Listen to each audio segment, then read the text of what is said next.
জন্মদিনকে কেন্দ্র করে বা জন্ম মাসকে কেন্দ্র করে কোনো কবরের মধ্যে বাতি তাতি ইত্যাদি জ্বালায়া কোনো শিরিক বেদাত অথবা কোনো গাজার আসর মেলা ইত্যাদি বসাবো না, এবং এগুলার বিরুদ্ধে আমরা আগে ছিলাম, আছি, থাকবো ইনশাআল্লাহ।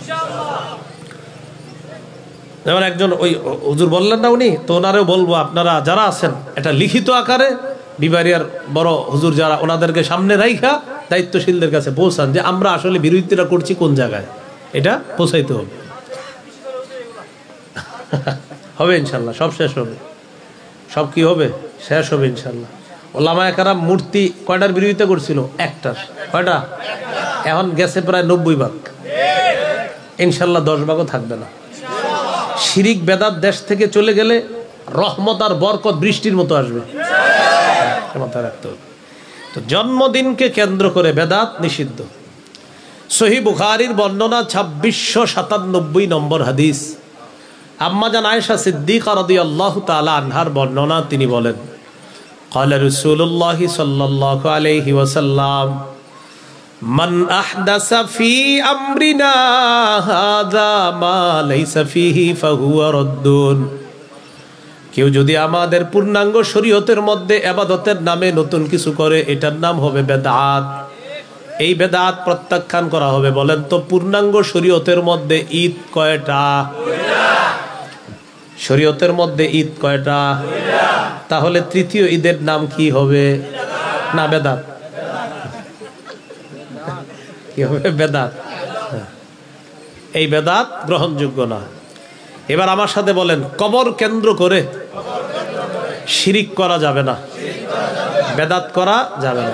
আপনাদের এই মাহফিলে আসার সময় এক জায়গায় দেখে আসলাম, এলাকার নামটা কি জানি চলতেছে, আজকে আজকে এখন এখন দেখে আসছে, আপনারা চিনবেন। ওই যে উনি নাকি ল্যাংটা থাকতো এরকম বলতেছে, এলাকাবাসী বলছে।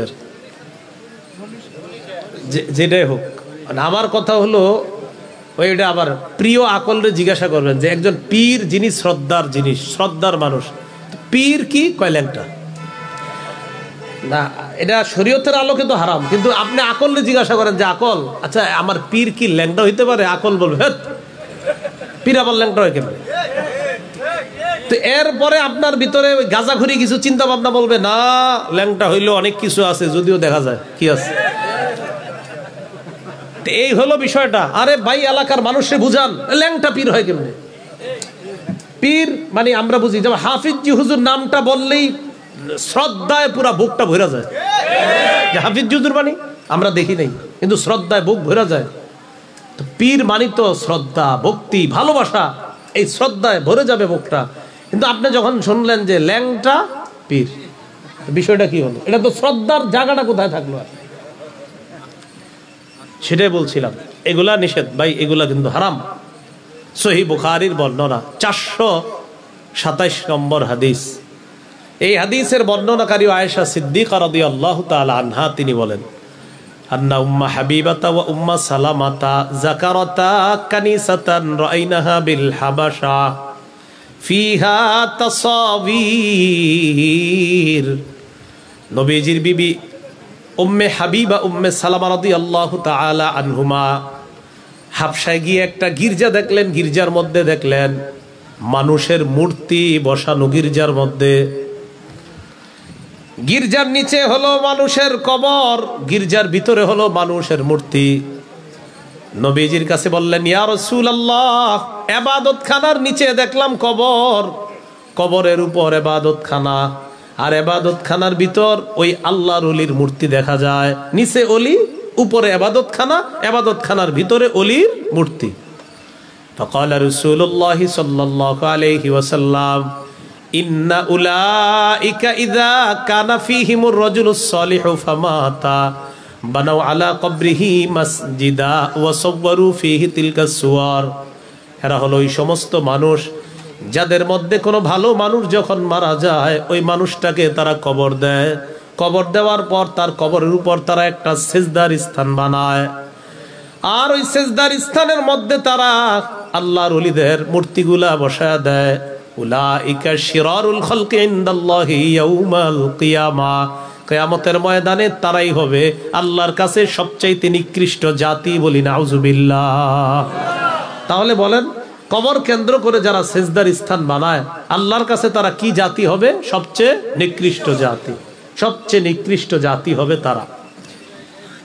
মুসনাদে আহমদের বর্ণনা, ক্বালা রাসূলুল্লাহ সাল্লাল্লাহু আলাইহি ওয়াসাল্লাম, ইন্না মিন শিরারিন নাস মান তুদরিকুহুমুস সাআতু ওয়া হুম আহইয়া।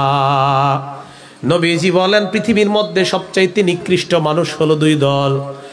এক নাম্বার, যারা জীবিত থাকতে তাদের কাছে কিয়ামত আসবে, তারা হলো সবচাইতে নিকৃষ্ট। দুই নাম্বার, আল্লাযীনা ইয়াত্তাখিযুনাল কুবুরা মাসাজিদা, যারা কবরকে সেজদার স্থান বানায় তারা হবে সবচাইতে নিকৃষ্ট। এক নাম্বার, যাদের উপর কিয়ামত হবে তারা সবচেয়ে নিকৃষ্ট। দুই নাম্বার, যারা কবরকে সেজদার স্থান বানায় তারা হবে সবচেয়ে নিকৃষ্ট। আল্লাহ আমাদের সকলকে নিকৃষ্ট হওয়া থেকে হেফাজত করেন। সহিহ মুসলিমের বর্ণনা 1075 নম্বর হাদিস, রাসূলুল্লাহ সাল্লাল্লাহু আলাইহি সাল্লাম ইন্তেকালের 5 দিন আগে এই হাদিসটা বলছেন। মাদ্রাসার পাঠ্যপুস্তক অনুসারে 532 নম্বর হাদিস। মাদ্রাসার পাঠ্যপুস্তক অনুসারে হাদিসের সংখ্যা হবে 3033টা আর হাদিস হবে 532।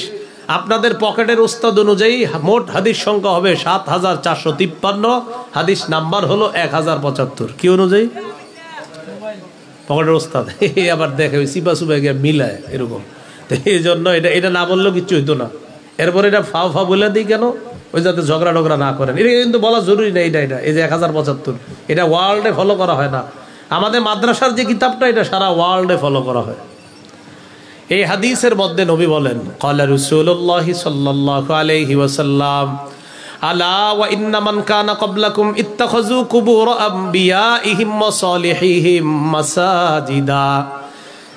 নবীজি বলেন, তোমাদের পূর্ববর্তী জাতি তাদের নবী আর ওলিদের কবরকে সেজদার স্থান বানিয়েছে। আলা ফালা তাত্তাখিজুল কুবুর মাসাজিদা, সাবধান তোমরা কিন্তু কবরকে সেজদার স্থান বানাবা না।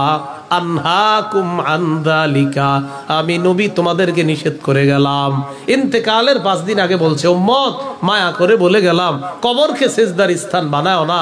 নবীর আশেক দাবি করে যে আশেকে রাসূল, কপালেও লেখা আশেকে রাসূল, এই লোকটাও যদি কবরে সেজদা দেয়, নবী ইন্তেকালের 5 দিন আগে বলছে উম্মত কবরকে সেজদার স্থান বানাও না, সে দিচ্ছে সেজদা। কি দিতেছে? সেজদা। সবাই একমত হতে হবে, বাংলাদেশে এই সমস্ত ফাইজলামি চলবে না। এই ভণ্ডামি ফাইজলামি এগুলার দিন শেষ। কোরআন সুন্নাহর বাংলাদেশ। ওই আগের আপনি মানে কি করে না করে ইচ্ছা মতো নারী পুরুষ একসাথে গিয়ে নাচে, দলিল দেয়, কয় মক্কায় হজ করে তো নারী পুরুষ একসাথে। চিন্তা করছেন? দলিল দিয়ে দেয়। এই যে নারী পুরুষ একসাথে যে সব জায়গায় যায়, বলবেন কেন যান? মক্কায় দিয়ে যায়। মানে হে কি এক আজীব দলিল। আগামী বাংলাদেশ ইসলামের বাংলাদেশ। ইসলামের বাংলাদেশ হওয়া মানে বুঝো, আগামীর বাংলাদেশ ইসলামের বাংলাদেশ। আর ইসলামের বাংলাদেশ হওয়া মানে বুঝো, ইসলামের বাংলাদেশ মানে শিরিক থাকবে না, কুফুর থাকবে না, বেদাত থাকবে না। এখানে থাকবে কোরআন, এখানে থাকবে হাদিস। সংসদ, হাইকোর্ট, সুপ্রিম কোর্ট, জজ কোর্ট, যত কোর্ট সব জায়গায় কোরআনের আওয়াজ উচ্চারিত হবে। বুঝাইবেন যে ভাই সাবধান হয়ে যাও, কারণ কয়েকদিন পরে এমনি ঝামেলা হবে, সাবধান হয়ে যাও। এখনো ফিরে আসো, ফিরে আসো। তোমারে ভালো করে বুঝে বলবেন, তুমি আমার ফুফাতো ভাই, খালাতো ভাই, তোমার পায়ে ধরি, এই শিরিক করো না, শিরিক করো না। ওলামায়ে কেরাম প্রস্তুতি নিতেছে, তুমি এই শিরিক করো না, খালি ছাড় দিতেছে, ভাই শিরিক ছাড়ো, শিরিক ছাড়ো, বারবার বুঝাইতেছে শিরিক ছাড়ো। এরপরে তোমরা গিয়া আন্দোলন করতেছে, গিয়া ঢাকা গিয়ে করে শিরিক, গিয়ে কয় না রক্ষা করব। মহিলা গিয়ে কইতেছে রক্ষা করব। একটা মেয়ে আইসা বলতেছে, কয় না মাজার আম করে আল্লাহ প্রেম শিখায়, মাজার হেরে নবী প্রেম শিখায়, আইসা বলতেছে। হ্যাঁ এই শব্দ বলছে, মাজার আল্লাহ প্রেম শিখায়, মাজার ছবি কল, এই বাক্য বলছে এক মেয়ে আইসা প্রেস ক্লাবে।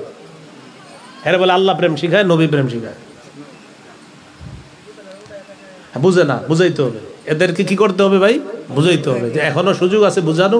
ওলামায়ে কেরাম ব্যাপকভাবে কাজ করতে হবে, সুন্নাহের প্রচার করতে হবে। যুবকরা দেশ পাল্টায় দিছে, তো যুবকরা বেদাত উঠাইতে পারবে না কেন? আল্লাহ তৌফিক দান করেন। হুজুর ছাড়া অন্যরা হাত তুলবেন, হুজুররা না, অন্য হুজুর ছাড়া যে যুবকরা আছেন হাত তোলেন। হ্যাঁ, আলেমদের সাথে আপনারা থাকবেন তো ইনশাআল্লাহ। আল্লাহ তৌফিক দান করেন।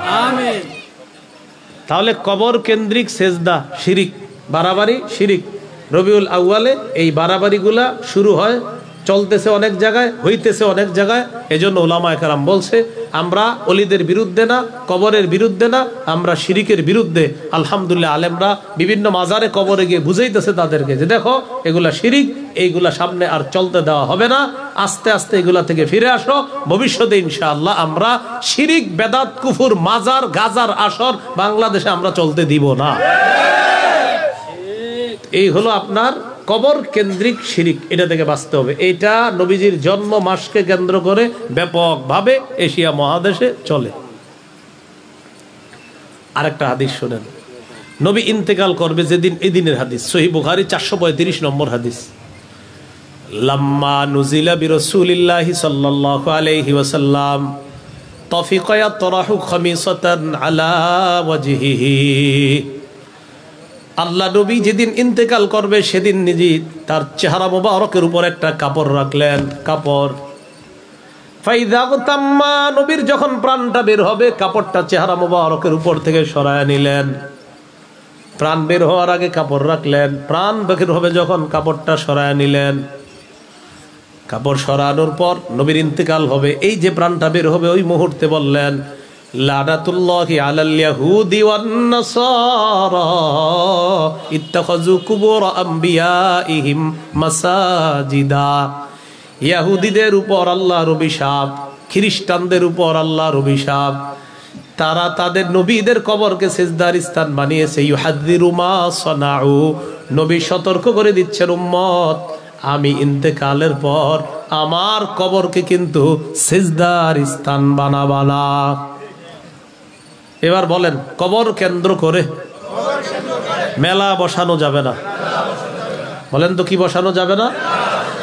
আবু দাউদের 2042 নম্বর হাদিস, ক্বালা রাসূলুল্লাহি সাল্লাল্লাহু আলাইহি ওয়াসাল্লাম লা তাজআলু বুয়ুতাকুম কুবুরা ওয়া লা তাজআলু কবরি ঈদা। তোমরা তোমাদের ঘরগুলাকে কবর বানায়ো না। যেই ঘরে কোরআন তেলাওয়াত হবে না, নফল নামাজ হবে না, জিকির হবে না, ওই ঘর কবরের মতো হয়ে যায়। ওয়ালা তাজআলু কবরি ঈদা, আমার কবরকে তোমরা উৎসবের স্থান বানায়ো না। আমার কবরকে কেন্দ্র করে মেলা বসাবা না, উৎসব বসাবা না। নবীর কবরকে কেন্দ্র করে নবী মেলা বসাইতে নিষেধ করে, উৎসব বসাইতে নিষেধ করে। নবী বলেন আমাকে যদি মুহাব্বত করো সাল্লু আলাইয়া, আমার উপর বেশি বেশি দুরূদ শরীফ পড়বা। ফাইন্না সালাতাকুম তাবলুগুনি হাইসু কুনতুম, যেখানেই থাকো তোমাদের দুরূদ আমি নবীর কাছে ওই মুহূর্তেই পৌঁছে যায়। পড়েন সাল্লাল্লাহু আলাইহি ওয়াসাল্লাম, সাল্লাল্লাহু আলাইহি ওয়াসাল্লাম। আল্লাহুম্মা সাল্লি আলা মুহাম্মদ ওয়া আলা আলি মুহাম্মদ কামা সাল্লাইতা আলা ইব্রাহিম ওয়া আলা আলি ইব্রাহিম ইন্নাকা হামিদুম মাজিদ। এই যে আমরা সবাই পড়লাম, বিশ্বাস করেন সাথে সাথে নবীর কাছে পৌঁছে গেছে, সাথে সাথে নবীজির কাছে পৌঁছে গেছে। জন্ম তারিখ, জন্মদিন, জন্ম মাসকে কেন্দ্র করে বেদাত শিরিক করা যাবে না।